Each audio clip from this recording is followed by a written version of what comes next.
بسم اللہ الرحمن الرحیم۔ السلام علیکم ورحمۃ اللہ وبرکاتہ۔ فتنہ دجال قرب قیامت میں روئے زمین پر آنے والا سب سے بڑا فتنہ ہوگا۔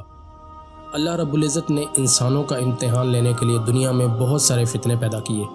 اطاعت شعاروں اور منکروں کو دنیا ہی میں چھانٹ کر الگ کر دینے کا بندوبست فرمایا۔ ان فتنوں میں سے سب سے بڑا فتنہ روئے زمین پر برپا ہوگا، وہ دجال کا ظہور ہے۔ اس وقت دنیا میں دہشت گردی، ناانصافی، بنیادی حقوق کی پامالی، استحصال، خودکش حملے، افراتفری اور تباہی و بربادی کے جو مظاہر نظر آتے ہیں، ان سے صاف پتہ چلتا ہے کہ دجال کی آمد میں اب زیادہ عرصہ باقی نہیں ہے۔ حضرت عمران بن حسین رضی اللہ عنہ سے روایت ہے، میں نے نبی پاک صلی اللہ علیہ وآلہ وسلم کو فرماتے سنا کہ حضرت آدم علیہ السلام سے لے کر قیامت تک فتنہ دجال سے بڑا کوئی فتنہ نہیں آیا۔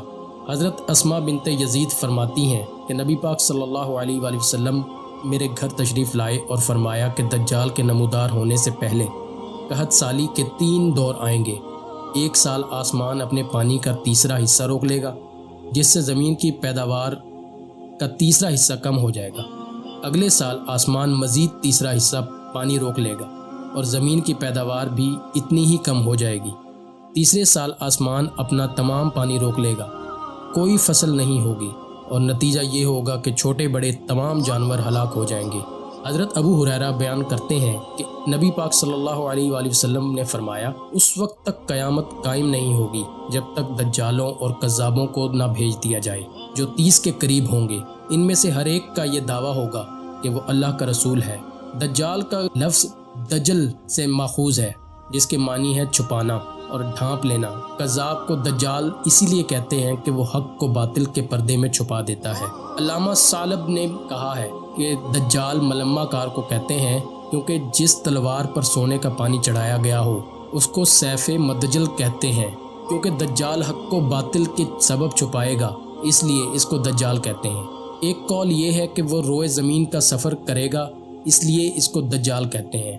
ایک اور قول یہ ہے کہ وہ سفر کے ذریعے تمام روئے زمین کو ڈھانپ لے گا، اس لیے اس کو دجال کہتے ہیں۔ نبی پاک صلی اللہ علیہ وآلہ وسلم نے دجال کے بارے میں جو احادیث بیان فرمائی ہیں، ان کے مطابق دجال محض ایک خیالی فتنہ نہیں ہے جو دنیا میں آئے گا، بلکہ گھنے اور گھنگریالے بالوں والا مجسم نوجوان ہوگا جو ایک آنکھ سے کانا ہوگا، شام اور عراق کے صحرا سے نمودار ہوگا اور بڑی تیزی کے ساتھ پوری دنیا کا سفر کرے گا۔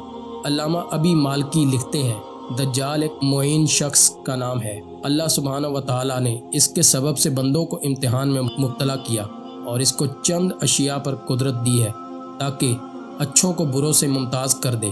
پھر اللہ تعالیٰ اس کے امر کو باطل کر دے گا، اس کو حضرت عیسیٰ علیہ السلام قتل کر دیں گے اور مومنوں کو اللہ ثابت قدم رکھے گا۔ وہ خدائی کا دعویٰ کرے گا، حالانکہ یہ دعویٰ خود اس کی ذات میں جھوٹا ثابت ہو رہا ہوگا، کیونکہ اس کی اپنی ذات میں نقص ہوں گے، مثلا اس کی ایک آنکھ ہوگی وغیرہ، لیکن وہ خدائی کا دعویٰ کرنے کے باوجود اپنے یہ نقص دور کرنے پر قادر نہ ہوگا۔ کسی مومن کو اس کے جھوٹے ہونے میں شک نہیں ہوگا۔ پہلی بار ہی اس کو دیکھ کر بہت سے لوگ دہشت زدہ ہو جائیں گے اور ان کی عقل کام نہیں کرے گی۔ وہ تیز آندھی کی طرح سرعت سے زمین پر چلے گا اور جس شخص کی نظر اور بصیرت کام نہیں کرے گی وہی اس کی تصدیق کرے گا۔ دجال کے خروج کا سبب کیا ہوگا؟ اس کا جواب یہ ہے کہ امام مسلم نے حضرت ابن عمر کی حدیث میں حضرت حفصہ سے روایت کیا کہ کسی چیز پر غضب میں آنے کی وجہ سے اس کا خروج ہوگا۔ دجال کہاں سے نکلے گا؟ اس پر اتفاق ہے کہ اس کا خروج مشرق کی جانب سے ہوگا، اور ایک روایت میں ہے کہ اس کا خروج خراسان سے ہوگا۔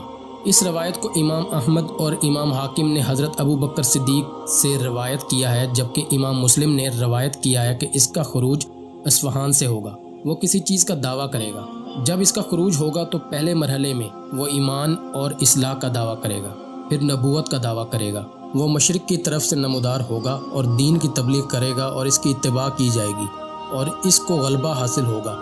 وہ اسی طرح تبلیغ کرتا ہوا کوفہ پہنچے گا اور اس کی پیروی کی جائے گی۔ پھر وہ نبوت کا دعویٰ کرے گا، تب عقل والے اس سے خبردار ہو کر اس سے الگ ہو جائیں گے۔ وہ کچھ عرصہ اس دعویٰ پر برقرار رہے گا، پھر کہے گا میں خدا ہوں، پھر اس کی ایک آنکھ ڈھانپ دی جائے گی اور اس کا کان کاٹ دیا جائے گا اور اس کی 2 آنکھوں کے درمیان لفظ کافر لکھ دیا جائے گا۔ اس کی حقیقت کسی مسلمان پر مخفی نہیں رہے گی، اور مخلوق میں سے جس کے دل میں رائی کے برابر بھی ایمان ہوگا وہ اس سے علیحدہ ہو جائے گا۔ اس حدیث کی سند ضعیف ہے۔